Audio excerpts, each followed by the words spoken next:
every minute that I was spending at IIT Madras, and I was just amazed seeing what I was seeing. Who Professor Satya Chakravarthy is, how did he become that? Opportunity knocks the prepared mind, so we were prepared. When do you think we'll settle on Mars, or do you think we can settle on Mars? I mean, it's a matter of time. And it could happen in the next 15 years, perhaps. What was the kind of trends that you saw in the student community? A lot of young people are actually taking up to startups where they're solving people's problems. If we are able to solve these problems for India, we can actually make it affordable for the rest of the world. All these activities are pertaining to nation building. So it's one thing to be able to develop like a technology stack. Right. Another thing is to be able to package all of that stuff into a product. And that gets a lot more value. When our products get built, we can probably say we have built the nation too. A vertical takeoff and landing will mean that the consumers in large congested cities will now have a lot more convenience. But I think progressively we have actually got to a point where it seems to be doable, like taking off from rooftops of buildings. That will actually change the face of aviation. What other science fiction ideas are you very fascinated by? Teleportation is what I think about. In a lot of congested cities, it's just impossible for a person to be taken to a hospital in time. And now you're solving for that. How do you feel about that, and how did that happen?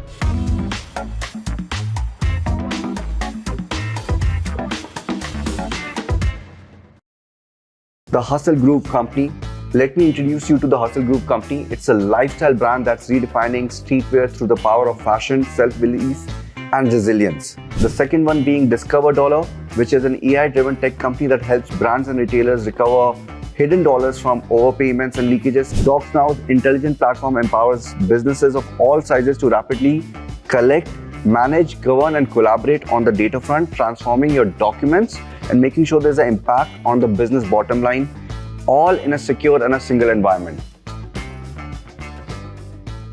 Hello everyone, welcome to yet another episode of the Innovators and Disruptors Podcast. I'm your host Abhay Tandon, and today we're going to talk about a lot of areas that I'm very excited about personally. It's going to deal into a lot of innovative technologies, a lot of exponential technologies, air mobility, road mobility, and so on and so forth, satellites, and a lot of other exponential technologies which are creating impact in the lives of millions of people and will continue to do so in the future as well.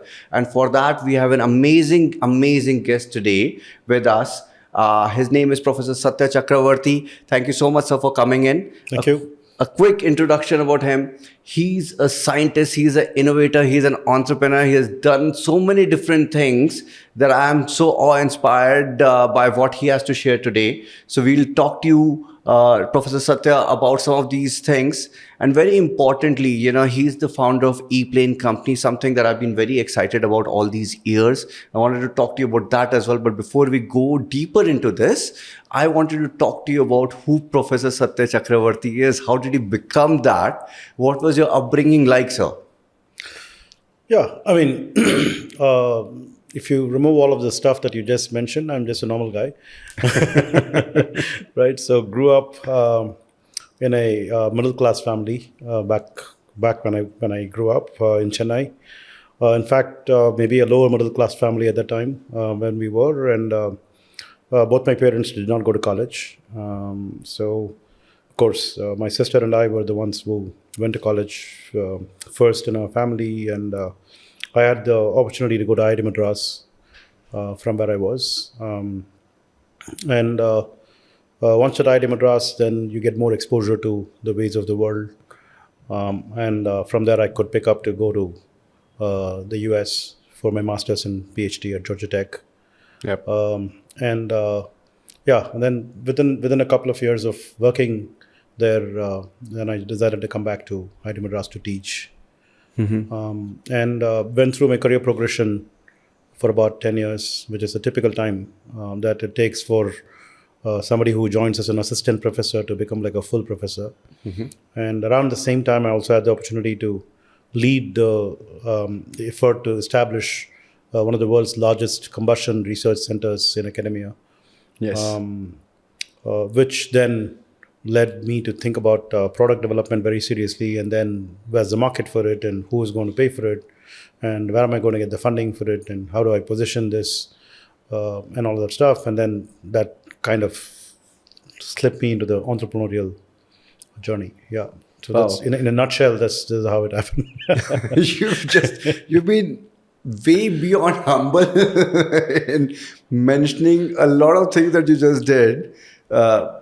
In my research, I realized that when you picked up your undergrad from IIT Madras, you were the batch topper in Right, that's aerospace, correct. right? In fact, you got the award, the HL Excellence correct, Award as yeah. well, right? Yeah.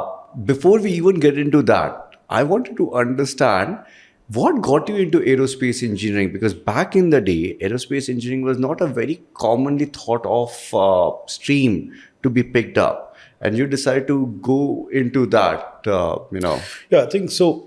For most people that get into IITs, it's a question of what's your all-India rank, and that kind of decides what you will do for the rest of your life if you want to stick to that in the first place. And I did, so I kind of decided that.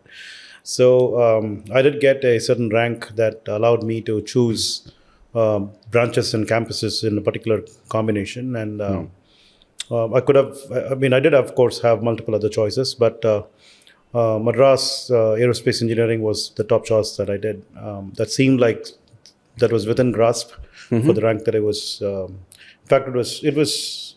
I mean, I could have tried chemical engineering. I could have tried metallurgical and metallurgical material science, civil, or naval architecture, or lots of other branches in other IITs that were open for the kind of rank that I had. Right. But yeah, so I mean, I could give you like a very fancy reply saying that I was very excited about aerospace engineering and all that stuff. I think that would be a bit far from the truth. Okay. Among all the options that I had, the aerospace engineering seemed a bit cool. So I think this is like 1987. So ISRO had flown a few rockets that had, like I think one of them had succeeded, maybe. Others were actually landing in the sea. Right. And we had Abdul Kalam actually migrate from ISRO to DRDO and kind of pilot the Integrated Guided Missile Development Program, where they were launching about 5 missiles to be developed. I think it's like Prithvi, Agni, Trishul, Akash, and Nag. Wow. And I think Abdul Kalam was actually at the top of all of that stuff. Fortunately for me, he was the chief guest at my convocation, and he awarded the prize that you just mentioned.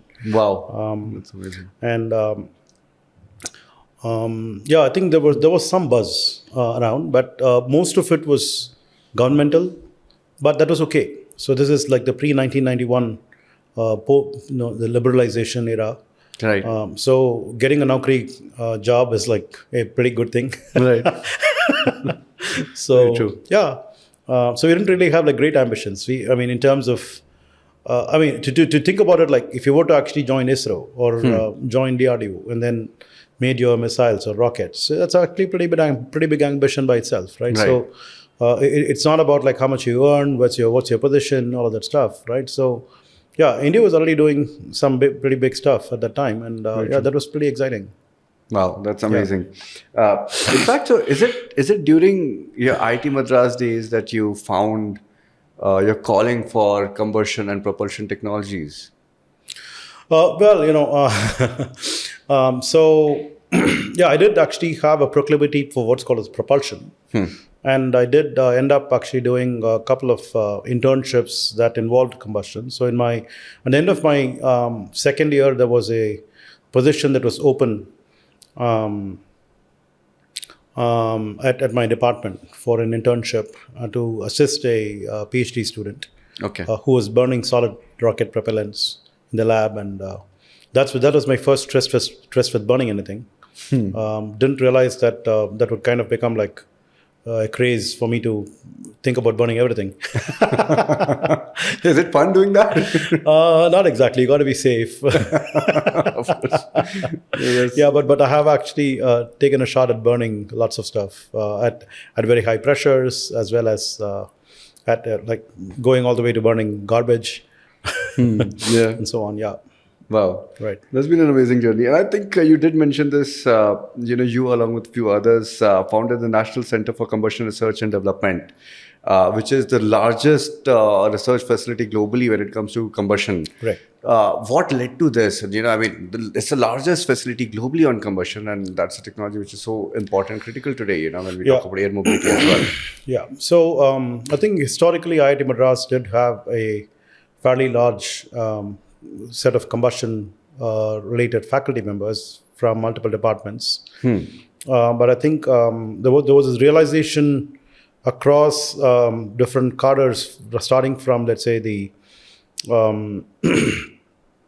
advisor to the government of India, the principal scientific advisor to the government of India at the time. So then there was this planning commission back then. So there were these several layers where they realized that unless you actually have like a very deep and broad combustion research going as like a program, it would actually kind of be a handicap to foster the economy of the country.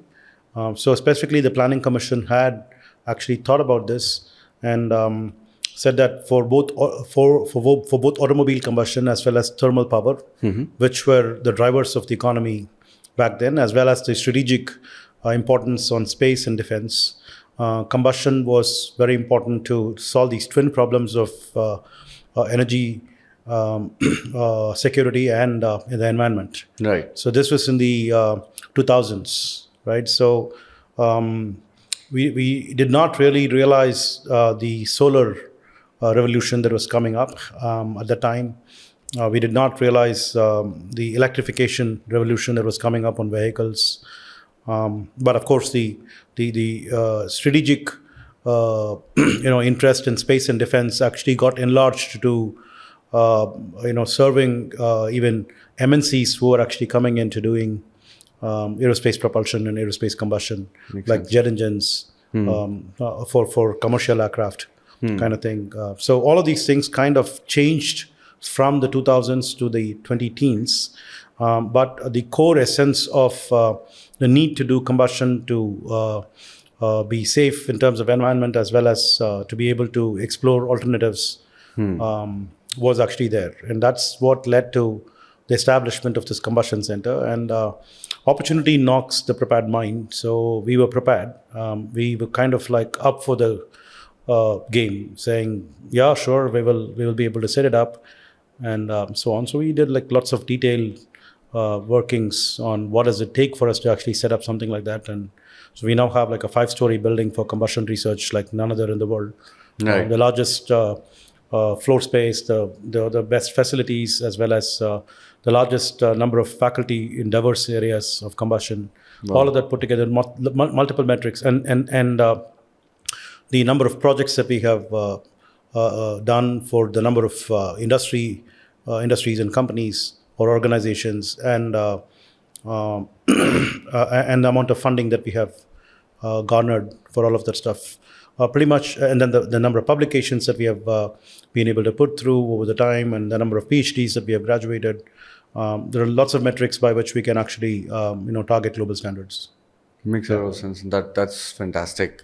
In fact, you also lead the DRDO Center for Off-Propulsion Technology at IIT Madras. Yeah. So my sense is that there's a lot of innate R&D that's happening, which is at global levels or probably beyond as well, considering that some of these are the largest facilities that you're talking about, which are present. There are a number of academicians, scientists, etc., coming together to solve for this.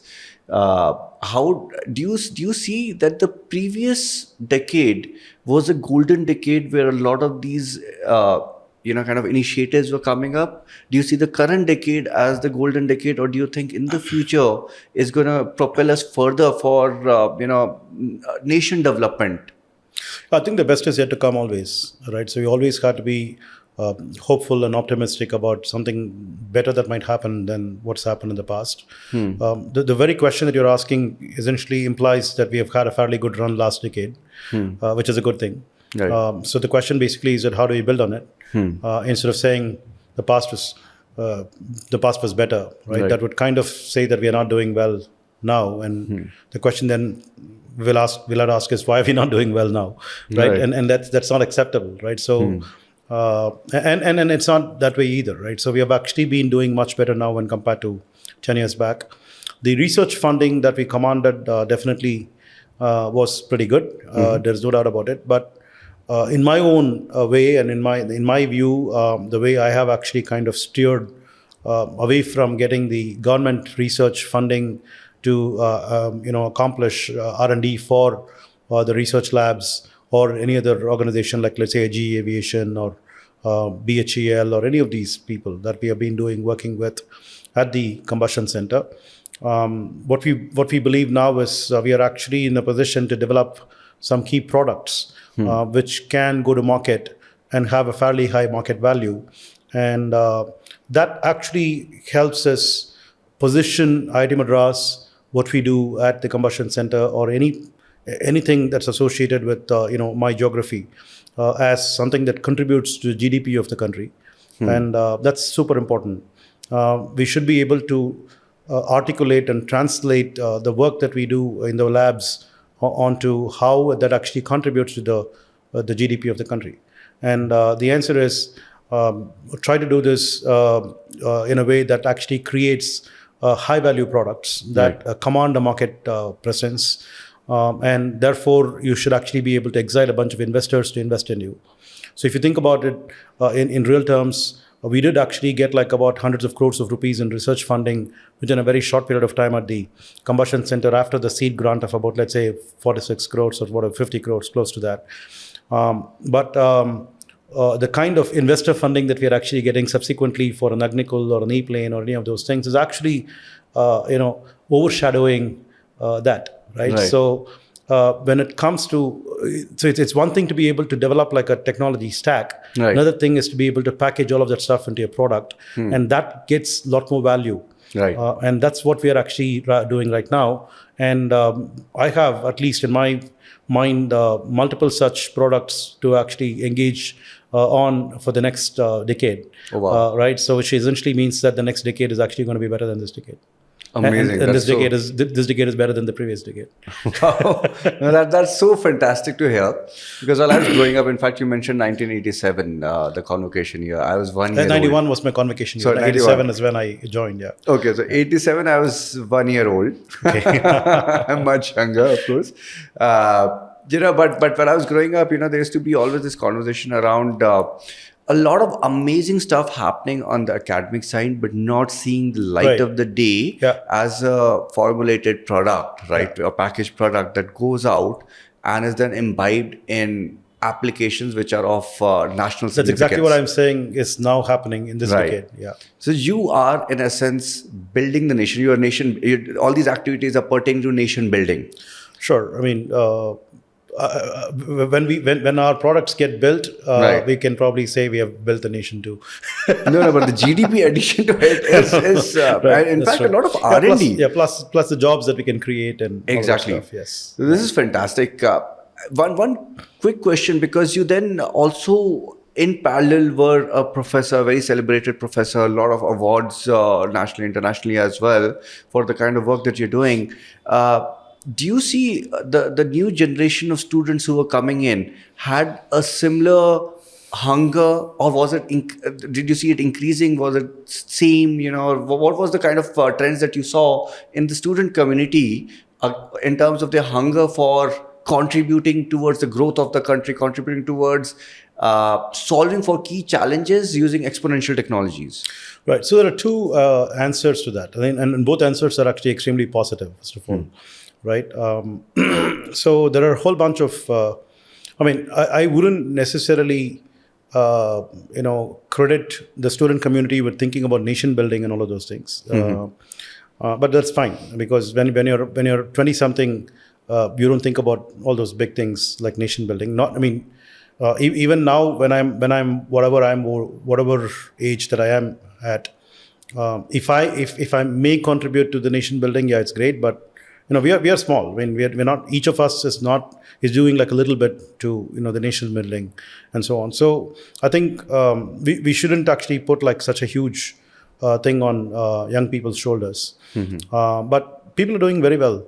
So the two things that people are doing definitely today are one of them is a lot of young people are actually taking up to startups where they're solving people's problems. Like for example, like an Uber or an Ola that you think about that and connecting people, or deliveries that you can get, what do you call, taking things from one place to the other, or food deliveries or whatever it is, right? All of Right. these things are actually solving problems that we would otherwise face, right? When we wake up in the morning till when we get back to bed. I think that's nation building too, right? The nation is basically made of people Right. who are around, and people face problems, and those are getting solved, and there is some value that's actually created out of it, and that creates jobs and maybe creates wealth. All of that stuff is actually nation building. That's one thing that's definitely happening in the last 10 years or 15 years, whatever that's time frame that you think is actually exponentially growing. Right. The number of startups that are coming out and stuff. Increasingly, we are seeing, particularly out of IIT Madras, we can confidently say many of these startups actually have like a technology element to it, Right. which actually increases the value of their solutions to go to the people, and disrupts the cost structure again, because it has to be affordable to Right. to people in India. And progressively, it means that if we are able to solve these problems for India, we can actually make it affordable for the rest of the world as well. So increasingly, we will find that there is a very good chance of us exporting technologies already happening now. With a company like Detect in India, the IIT Madras just now actually been positioning itself in the US and Europe, Right. and so on. So that is one part of the story. The second part of the story is, what do students do while they are in the campus? And I would actually give the example of the AgniKul Hyperloop team, which starting from 2017 onwards and continuing now year on year with the team composition changing, leadership emerging, and new people joining and then leaving, and all Right. of that stuff. I've had a ringside view as a continuing faculty advisor from 2018 onwards to see Right. what they do. And they are actually taking on technological challenges like building Hyperloop pods, Hyperloop tube, vacuum tube, Hyperloop cabin, all of these things, and working out the techno-economics of all of these things consistently over the last 8 years, right? And that's something that I would have not really even dreamt of when I was a student. And that's just one of those teams. You have like a rocket team, you have a electric race car team, there is a autonomous ground bot team, and there are multiple such teams that are actually dirtying their hands trying to turn the screwdriver and the spanner and getting things done, Right. moving things, robotics, all of that stuff, right? It's extremely fascinating what they end up doing outside of the classroom, how they engage themselves in developing these things, and these are actually leading to startups like the team called Raftar, that actually was doing race cars, is the one that actually gave birth to TuTr Energy, Right. and so on. So and then AgniKul Hyperloop actually has given rise to TuTr Hyperloop, which is a startup here. Right. The Hyperloop competition worldwide that Elon Musk ran last decade, and now went to Europe, and then now we are actually initiating that in India, Right. at IIT Madras. All of these things are giving rise to startups that will go on to solve these problems technologically, Right. and so on. So these things are amazing things that are happening in front of us. We got to be extremely happy that we are actually living in these times. No, I'm extremely excited about it, and I have visited IIT Madras and IIT Madras Research Park a couple of times, and I've been mind blown by the kind of innovation, especially using exponential technology that I've seen. About 8 years ago, I was seeing voice tech being Yep, big, yep. Sure, coming sure. from IIT Madras. I was talking about self-balancing bike to UN SDGs to a lot of other examples that you just gave. It was just amazing for a person who was coming from corporate innovation to just be breathing that air. I know it's sounding very dramatic right now, but to be honest, I have always been very fascinated by it. In fact, in one of those meetings is when I first came to know about the ePlane company. And in the same visit, I had met Professor Manivanan from Merkel Haptics. Correct. Now it is through these conversations that when I came to know about what they were doing, I was in a company called as Lowe's, and we were focused on tactile e-commerce as an area that I wanted to focus on from a little far futuristic research. Not immediate gains, but you're trying to disrupt something. And I said, as part of tactile e-commerce, can we use haptic technology to really create the sensation of touch and feel on your mobile screen. So if Correct. you are shopping as a consumer, you're seeing a product, can you touch and feel it? Yeah, that's an amazing thing, right? Yeah. Yeah, and I don't think so anyone in the world has completely cracked it, but it was amazing to see Professor Manivaran and his team immediately jump in and say that, let's figure it out. Correct. We have people who'd love to, Yeah, try it out. he has this lab called the Touch Lab. Yes, Yeah. and I experienced that, and every minute that I was spending at IIT Madras, and I was just amazed seeing what I was seeing. Yeah. In fact, that brings me to another question. You, as a professor, are also so revered in your community. In fact, you just spoke so highly of your students, right? In fact, saying that there should not be so much of burden on the young shoulders. Is that the reason why you called Mama? No. It's like the nickname. I don't know exactly what the hostel culture is these days. I've not really been to a hostel myself in a long time. But the hostel culture that prevailed when I was a student is for each of us to actually get like a nickname. So I think the nickname that I got called Mama was given to me the day I stepped into the hostel. Okay. I looked a bit bigger than other people. Right. So that's how it stuck. Yeah, that's about it. Yeah. Okay. And Mama is the paternal uncle? Is that what it is? Paternal uncle, yeah, that's that's the idea. Paternal, maternal, whatever you want to call it. Sorry, maternal uncle. Yeah, basically an uncle, right? Uncle, yeah. Yeah. So the good thing about that is it's actually a fairly respectable nickname. There are lots of other people's nicknames that we can't talk about. Awesome. I guess when I hear Mama, I'm sorry, it's a very stupid example that I'm going to give you here. When I hear the word Mama, the one word that resonates in my head is probably because of the movie culture that I've grown up in is Katappa. Oh yeah, okay, sure. That's true. Diving back into your zone of impact, 6 startups, some of them you just mentioned about, 6 different startups, amazing diversity in the exponential technologies each of them working in. Yeah. Starting with the ePlane company, focus on eVTOLs and air mobility. Then AgniKul Cosmos on space tech and satellites. With varied payloads capacity, and now giving a very good competition globally to a lot of other players in the space. To Aerostrovilos Energy on microgas turbines for efficient energy usage. To X2 fuels and energy, waste to energy. I think you did mention about this as well. It's utilizing waste and creating energy out of that in a very efficient way. GalaxEye, Earth observation satellites for again disaster monitoring, environmental monitoring, and so on and so forth. And TuTr Hyperloop, like you just mentioned, for road mobility, but at Hyperloop speed. So these are the 6 that actually is where I actually stopped being a co-founder. But there are others that I'm continuing to be an advisor of. There are at least another 3 more that I'm advising. Wow. I mean, okay, what is left out? I mean, you mentioned that a decade full of ideas that you have that you're going to be working on. No, the future decade of ideas is yet to happen. Okay.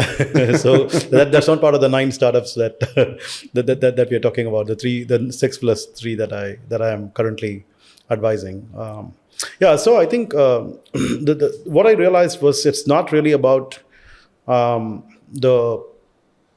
not just the problem that we're solving or the technology that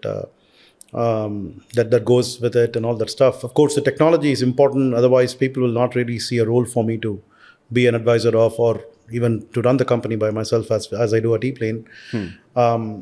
But we have to actually look at a third level, which is what is the value that we bring to the table. As in with the technology that we develop and the product that we put out and all that stuff. So it's not about just making a cool product. It's not about packing a lot of cool technology. It's about and it's not about actually even solving a problem for a customer, which is actually super important. Right. But ultimately, what do you think is the customer capable of paying for it, and how many such customers exist? So what's the market size in terms of number of customers in your clientele, the customer segment, as well as if you were to actually look at the paying capacity for the product that you're putting, what's the kind of a rupee or a dollar value that you can command for a market size? Right. I think that's actually super important. So for exponential technologies, it's very important for us to kind of think backwards from what's the value of the problem that we are solving, and so is it really worth spending time solving that problem? Does it have a technological challenge to be met in order to solve that problem, or is it a social challenge, or is it a business challenge? There are multiple ways by which you can skin the cat on getting to market with. Not all of them need to be solved by technology alone. Right. So if you now have all these kinds of filters, and then you now say, okay, what's the technology involved, and does it require us to actually create any IP that would be a moat for somebody else not to get in? Right. So all of these things have to kind of stack up. So it's kind of like the Swiss cheese approach. So if I see all these things kind of stacking up in front of me when somebody comes and tells me that they want me to be an advisor of, I jump in. And for good measure, I also actually had further ideas to the co-founders to add to their misery. Because if I'm actually coming and telling them do this and that this would be better, they could be in a dilemma. This guy is actually telling me to do something more than what I'm game for or whatever it is. Right. So, I mean, just to give you an example, when AgniKul co-founders walked up to me and said they wanted to make a rocket, I said, hey, why don't we actually think about like a balloon-assisted launch or a aircraft-assisted launch, and so on. So that's kind of like an aerial launch that will make it a much better rocket than what we are doing currently. Those ideas actually still remain with us. We will be exploring those. But they said, back off. We will just do the ground launch the conventional way first before we can actually get to all these fancy ideas. And so on, that makes sense. Right? So you need to actually get to the market with what's doable, even if you're doing something new, something different. But it's all about the business case. The technology, the IP, all of that stuff should actually support a business case and get you to the market ASAP, no matter how long it takes. That's the the playbook that we need to follow. If all of these things align, I'm in. Amazing. That's amazing. Any particular idea or two in these 9 that you've spoken about, right, startups that you're working with, or more, that is the closest to heart? ePlane. The reason is, I believe it actually does all the stuff that I said. It will actually create a lot of value in terms of the market size it will command, and the number of customers that it can actually serve right away. Right. All of that stuff put together. I mean, a lot of other things could actually be a lot fancier. Right. I think the closest to market, as well as expanding on the market and all the stuff that I am involved in, could be ePlane. Yeah. You've been constantly talking about that the ePlane company is the closest to heart, and for all the right reasons. How did it happen? And I'm sure there must have been a lot of challenges along the journey. Could you talk to us a little bit about that as well? Right. So I think I've mentioned this several times in multiple podcasts about that particular evening on the 1st of October 2016, when I listened to this video by Tony Seba for about 53 minutes. And then I had this transformation that I went through on what am I doing with combustion, and why can't I actually jump to electric and do electric planes? So for some time, I was actually obsessed with just making a normal plane that's electric. And that's actually a vision that I still carry with me. So the reason why electric planes are actually super important is they will immediately bring down the cost of flying by half. So the maintenance cost and the operating cost will be out of the window. Developing these planes and manufacturing them out of India will also bring down the asset cost of these planes, like no other. So all put together, if the next time we were to actually get to the point of making these, let's say, large electric planes that can fly from one airport to the other, to become a reality anytime soon, you should actually get your ticket price to be half of what it is. Amazing. And that will essentially enable lots of people to fly from point to point. And look at the situation, right? So electric planes can't go too far, right? With the kind of battery technologies that we have, the range is limited. So necessity is the mother of invention. So we will actually start opening up lots of airstrips that are actually lying dormant within short distances of each other, Right. so that electric planes can fly between them.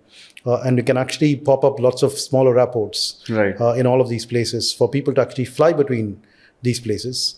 And we will actually get the entire population moving in the air Makes sense. with very affordable costs. So this is actually a lot more fascinating than even the eVTOL that I'm doing. The eVTOL is beset with technological challenges because we have to actually defy gravity and take off vertically and land vertically. And we have to actually marry two technologies together, the vertical takeoff as well as the forward flight. Right. And then we have to worry about, hey, what is the vertical takeoff part of the plane doing while we're going forward versus what's the forward flight part of the thing, namely the wings, doing when we are taking off vertically. How do we actually marry the two in a way that's advantageous to both in times when they are not supposed to be effective, Right. so that we are actually having like a beautifully optimized configuration. Those are all things that we are solving for right now.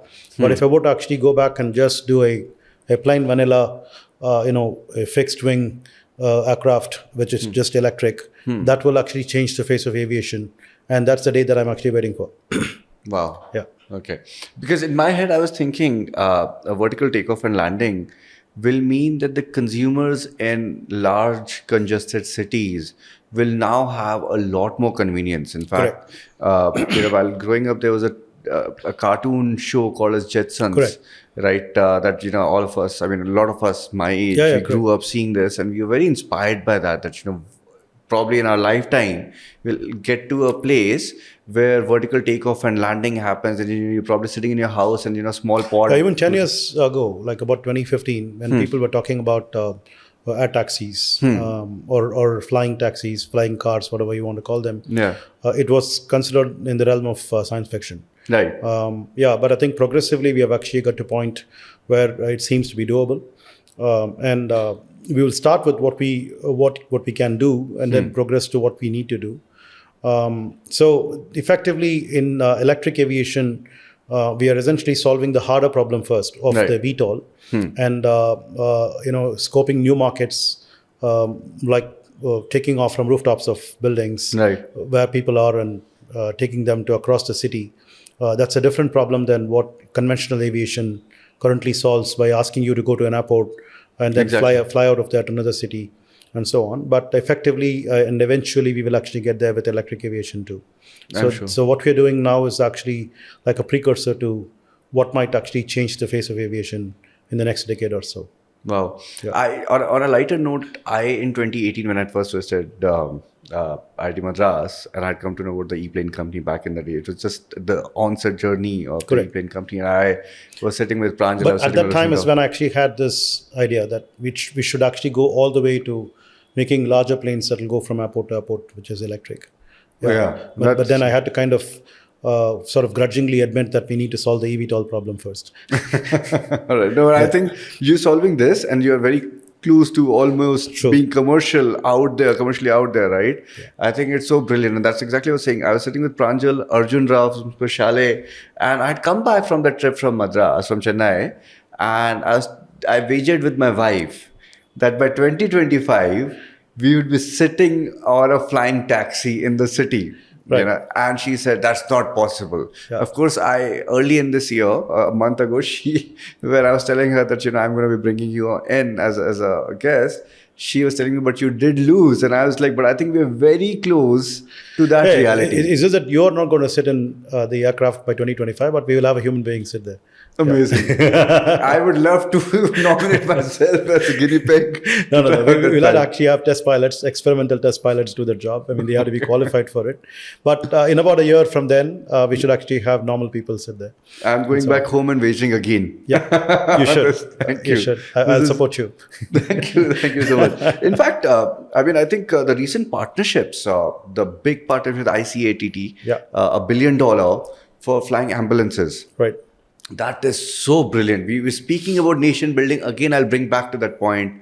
This is so critical today. We are not talking about, just saving time and money for normal leisure activities, work activities, Right. etc. We're talking about people's life being saved potentially because of vertical takeoff and landing and flying ambulances, which will really save so many people's lives. I have seen in a lot of congested cities that it's just impossible for a person to be taken to a hospital in time. Correct. And now you're solving for that. How do you feel about that, and how did that happen? So I have actually sat in an ambulance with one of my closest relatives, having to rush to the hospital and look out the window, the windshield, and see how the traffic is and how the driver really sweats it out to get there. And all of us have actually been sitting in cars where we just can't move to let the ambulance pass by. We are helpless about it and so on. So it's actually a horrendous situation on the roads most of the time.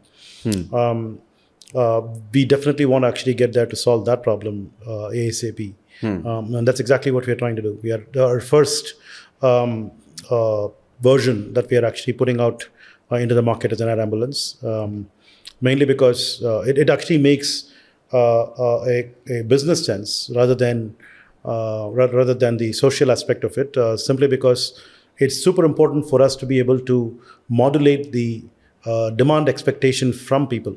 So let's say, for example, I were to actually put out the air taxi service first. I need to have some time to be able to produce these aircraft in good numbers for us to meet the demand for a city like Bangalore. Right. And let's say everybody gets on an app and then they want to have a plane, come and pick them up, and there aren't enough planes around there. So people will say, "Oh, this is a huge hoax," right? So they'll just write it off, and we're going to have a fiasco, right? So managing customer expectations is like super important. And if I were to actually do that and say, unless I'm actually having about 100 planes built out, I'm going to still be dormant, and I will launch with 100 planes to meet the expectations and stuff. Even then, I may not meet the expectations. Right. I just want to be very clear that the demand for air taxis is like so huge, right, that it's going to be extremely difficult for us to, grow grow our curve there. Meeting expectations and so on. I think, but that all of these things have actually been, gone through with an Uber or a Blue Smart or any of those people, right? So they have had initial hiccups. If you look at Tesla's history, they had initial hiccups on what kind of cars they were putting out, and all of that stuff. So all of them actually go through this particular stage. One, hopefully, a smart way to overcome that is to position yourself where the demand is not much, that you're not able to, that you're able to actually meet the demand much more effectively, right, and probably have a sector or a segment where the price points can afford to be a little bit more, because people are willing to pay a bit more premium to save their, or even the government is actually supporting it, let us say, right? I mean, it's not about just the rich people who can spend the money sort of thing, right, but increasingly electric air ambulances, the eVTOLs that we're making, can be made affordable for pretty much everybody if the government were to step in. So all of this put together, it makes a lot of sense for us to actually go for air ambulances, even ahead of air taxis, and win like the social trust before we can actually say, hey, let's actually have some comfort rides. No, right? Exactly. Yeah. In fact, if I'm not wrong, 787 air ambulances? 788. 788 for all the number of districts in the country. Correct, yeah.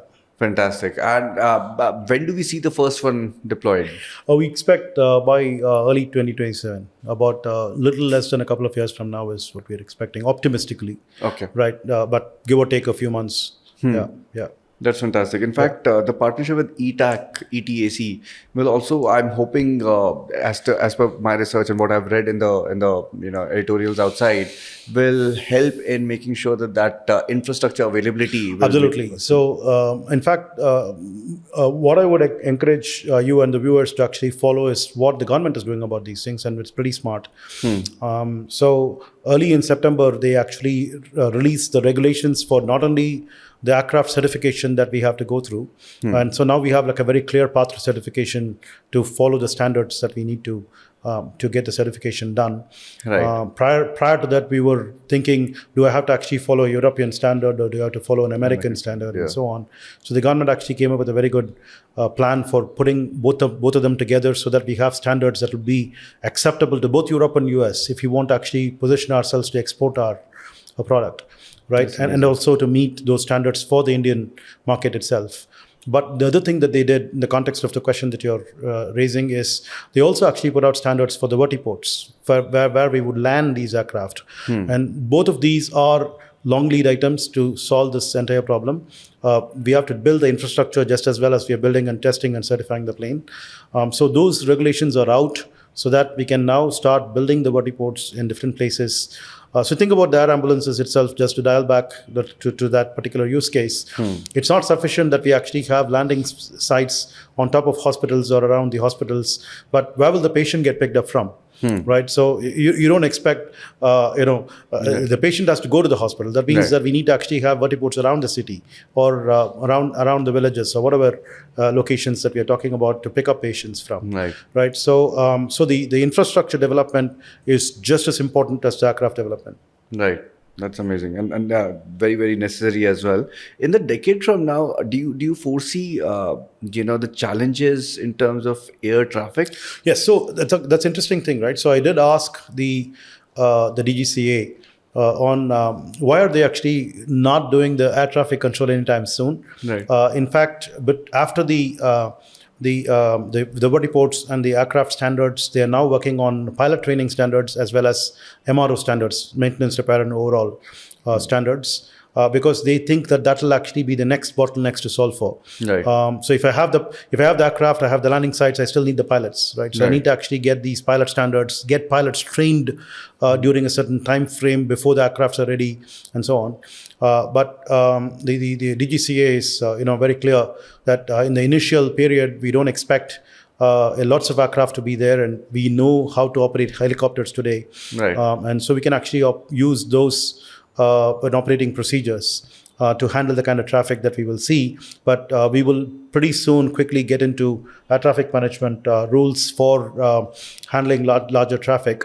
True. And what I expect is that the DGCA will probably do this sooner than expected. So they will not wait for us to actually use helicopter rules. We will actually be looking at newer air traffic rules for this sooner than even the first aircraft gets up in the sky. That's amazing to hear, because in the recent couple of months, there have been a bunch of incidents that have happened in US. Could be the air controller issues that they were not manned effectively, or they could be because of the rules that were not being deployed or followed meaningfully. I do not know, because there's a lot of investigation going on. But you foresee or you expect that once you start seeing skies full of flying taxis, flying ambulances. So we will actually get into a lot more precision about air traffic control. Today's air traffic control is about what's called as waypoint navigation. So the ATC essentially informs the pilot to touch base across multiple airports where there are ATCs, so that the baton for air traffic control actually gets passed from one ATC to another. And then, of course, we now have software that essentially where the waypoints are keyed in, the path is actually planned across all of those waypoints and all of the stuff. All that stuff exists today. But what we are talking about is actually one level higher, where we will say the exact coordinates of every point along the trajectory will have to be mapped ahead of when you take off until you land. And we want the aircraft to follow exactly the same trajectory like the way we see rockets do. So if we are able to actually get to that level of precision, instead of just fixing only waypoints. So in the city, for example, how do you do waypoints? There is only one ATC that's actually looking at the whole thing. Or you need to actually distribute the ATC, but that distribution of ATC will have to be virtual as opposed to manned. And you can't basically say, take waypoints across Jayanagar, BMT layout or whatever it is, right? You have to actually say, this is your path. And you have to actually exactly follow this path. So we will get to that level of precision, which means that we will have paths that do not intersect with each other. We have sufficient clearances, and all of these things will have to be figured out ahead of every plane taking off. Makes sense. Right. So the thing about aviation, I think I mentioned this several times, takeoff is optional, landing is mandatory. So that means that we have to make sure, if you think about it, it's kind of funny, right? But we're dead serious about it. Right. Sure. So we have to be sure that we will actually be able to land once you take off. That means there is no ETA creep that I call that happens in Bangalore. Right? Yeah, you take off, you know exactly when you're going to land, exactly how you're going to follow what path. Right. Everything is actually determined beforehand. That's when you actually get into the aircraft and take off. Makes a lot of Yeah. sense. In fact, reminded me of a very interesting episode that happened with Ryanair. I was flying over the Alps long ago, more than a decade ago, and the pilot, in his sense of humor, announced that it was a very low-cost airlines, Ryanair. I know. Yeah. So he said that 95% of our flights land. Oh my God. And we're going over the Alps, and he says 95% of our flights land. And that's the first time I was flying Ryanair. I was like, what? What happens to the remaining 5%? And there was a 10-second pause, and those were probably the longest 10 seconds I felt when I was staying in Europe back in the day. And then he said, on time. Cool. And I was like, oh God, that was not funny. But That's not funny. Right. no, but that's fantastic. I think I'm so bullish about what the ePlane company is going to do for the country and for the globe at large as well. I'm sure there's going to be a lot of foreign countries going to be very interested in some of the applications that the ePlane company is getting into, and how they can deploy some of these eVTOLs and other kind of aircrafts, etc. into their environments too. So all the best for that. Thank you so much. But I'm going to also take a few more minutes of your time to ask you some rapid fire questions. There's Cool. no podcast that's complete without rapid fire. Whatever So that we'll is. do that. Awesome. Yeah, I'm going to take this liberty to get those answers. Is from this you. an exam? No, but I think I'm going to love the answers. I'm actually very, very, very excited about hearing from you. Let me try. Loon Shots by Safi Bakal or Hieroglyph Stories and Visions for a Better Future by Neil Stephenson. Which would you choose? I have no idea about either of them. Okay. Okay. What other science fiction ideas are you very fascinated by? Well, the real science fiction idea that I'm fascinated by at the moment is teleportation. Right? And I think it is still in the realm of science fiction. But there are clues to cracking it. Maybe we will crack it soon, but it's still a science fiction. Teleportation is what I think about.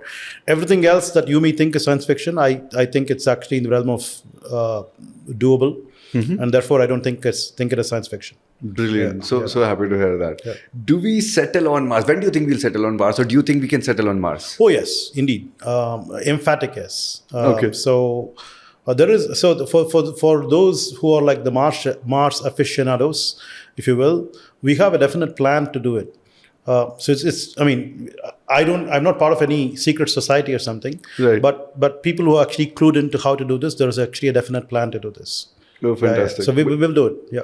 But you're definitely a believer. Yeah, definitely. Yeah. Awesome. I mean, it's a matter of time, and it could happen in the next 15 years, perhaps. Yeah. Wow. That's very interesting. Yeah. If your life was a movie, what would it be called? Well, I did think about once. I was thinking about a title of a book, and I felt it would be titled as "Alone in a Crowd." Yeah. Interesting. Very interesting. Yeah. Any podcast that you really like or listen to? No, I don't really have time for most of the podcasts. Have you seen a show called as The Rocket Boys on Dr. Bhabha, Dr. Sarabhai, and Dr. Kalam? Yeah. Did you like it? Did you find it realistic? I mean, there's always a tinge of realism as well as a tinge of what should I say?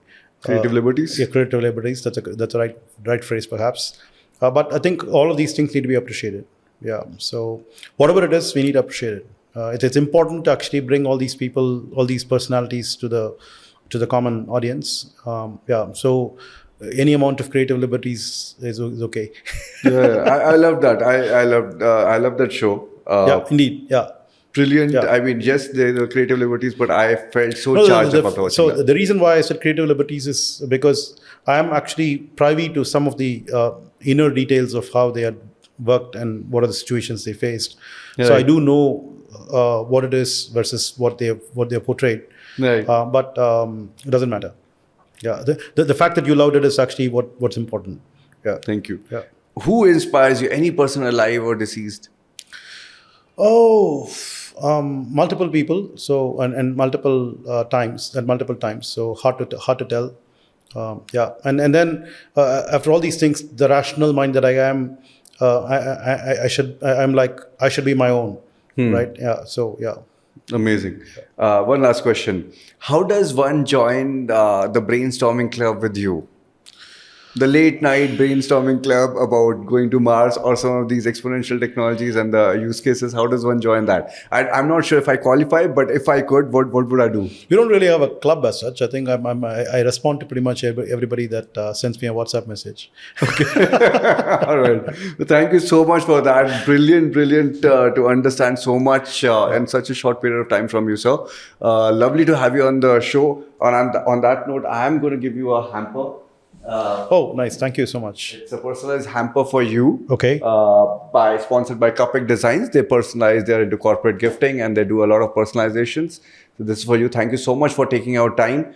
Folks in the audience who heard Professor Satya Chakravarthy talk about a wide array of topics, including what he says is not science fiction. All of us may think it's science fiction. It's not.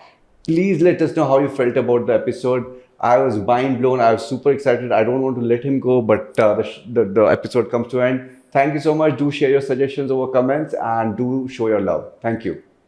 Thanks a lot. Sir.